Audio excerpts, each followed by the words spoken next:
Brandon Ingram said he was going to get involved more in game 2. 3 for 15, 5 turnovers, 7 points. That's what getting involved looks like. The Toronto Raptors have a serious problem.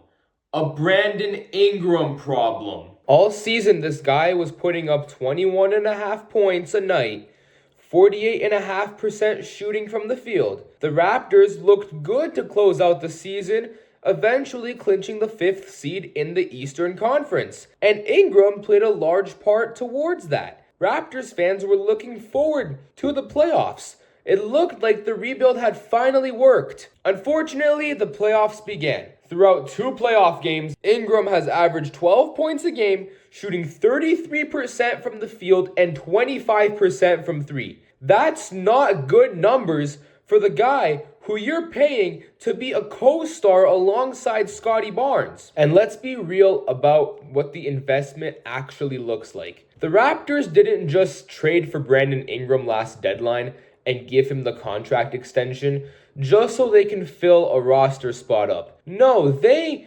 made this trade for Brandon Ingram so he can be a co-star to Scottie Barnes, being the team's number 1 option or number 2 option, however you want to put it. Because looking at the Raptors, throughout the 2010s, they were carried by guys like Kawhi Leonard, DeMar DeRozan, Kyle Lowry, big name players. And the message going in for a guy like Brandon Ingram was he is the guy who's going to be the next version of these guys. And he has not come close to being that type of player. Now, is it too early to call him off? Sure, 2 games is just 2 games. But this isn't just about the stats. It's about the pattern. Because this is not the first time we have seen Brandon Ingram go quiet when the moment gets big. Let's go back. Because people forget just how thin Ingram's playoff resume actually looks. Starting it off in 2022, this is actually the series where Ingram was pretty solid. Against the first-seeded 64-win Phoenix Suns, Ingram averaged 27 points a game,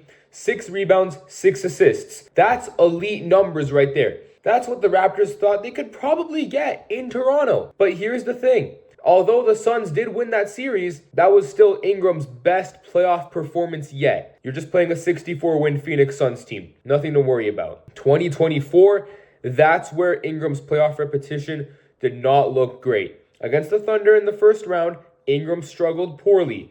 He could not get a bucket in clutch time to save his life against a young Thunder team who had not been to the playoffs since 2020. So when people say Brandon Ingram is a proven playoff performer, proven based on what? 1 round in 2022, where his team still lost. Granted, it was against the number 1 seed. And then he hurt his whole repetition against the Thunder in 2024. And nobody wanted Brandon Ingram. And then Toronto decided to pull the plug on him.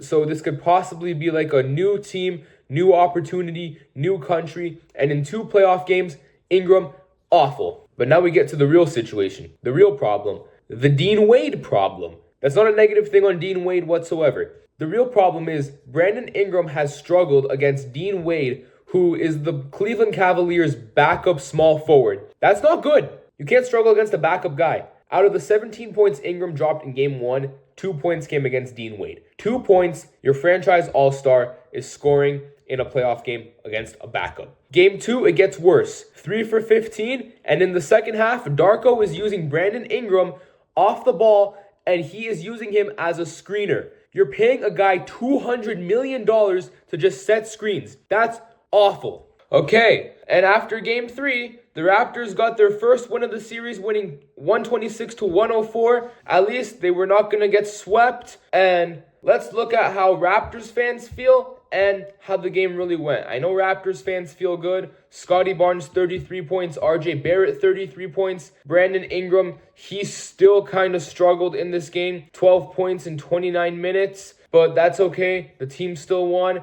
Your guy, your all-star, putting up 12 points in a game, not great. His teammates dropping 33, good. They didn't win the game because Brandon Ingram finally found form. They won because Scottie Barnes and RJ Barrett both had 30 pieces, and CMB, he continues to look really good in this first round series. I'm also recording this video Monday, the day after Game 4 as the Raptors, they bounce back and tie up the series at 2 games apiece, winning 93-89. Yes, Brandon Ingram, he scored 23 points in this game, but on 23 shots, 6 of 23. You're not LeBron James. You shot 26% in a playoff game, and yes, the Raptors won. Who cares? Brandon Ingram did not perform good once again. Barnes, he comes up clutch to win this game. CMB, he's still great. So yes, Brandon Ingram, he does score 23 points, but there's a difference between scoring 23 points in a game and actually showing up. And one of those things is volume. The other one is efficiency. And right now, Brandon Ingram is giving you one without the other. The series is tied, and somehow that almost feels like it's happening despite him, not because of him. Here's the real question though. It's not whether the Raptors can win this series. It's whether Brandon Ingram can actually be great in the playoffs, or if he's just going to be a regular season player. It's 2-2 right now, heading into Game 5 on Wednesday. I'm recording this on the Monday because looking at the playoffs in 2022, Brandon Ingram, he performed well, but in 2024, he got swept by a young OKC team. And so far, this playoffs, Scottie Barnes and RJ Barrett have been performing better than him in this first round matchup against Cleveland. The Raptors bet everything on the guy to be the co-star next to Scottie Barnes, and right now, he has not been good in these playoffs. He was missing wide open layups in Game 4. He had 23 points. He shot 6 for 23 in that game. You're not LeBron James. Relax. He's always going to find a way to not show up when it counts at this point. The ball is in his court, literally.